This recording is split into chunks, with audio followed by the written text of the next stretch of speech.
This happy family got in a car accident coming home from church one day. Two of the three people died, but one came back. You won't believe the story he has to tell about what he saw in heaven. Julie tells a story about what happened to her husband and her 8-year-old son, Landon. They were coming home from church. An ambulance was coming down the road at a high rate of speed, smashed into the side of them.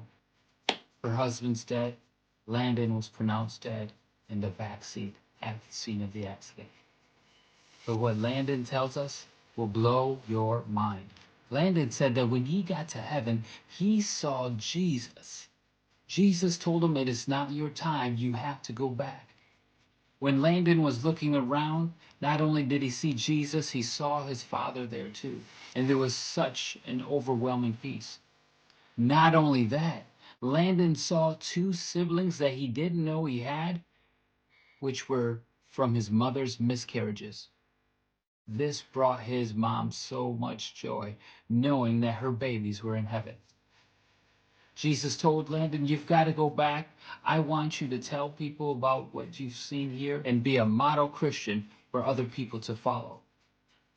Today, Landon is telling his story about what he saw and how others can get to heaven as well.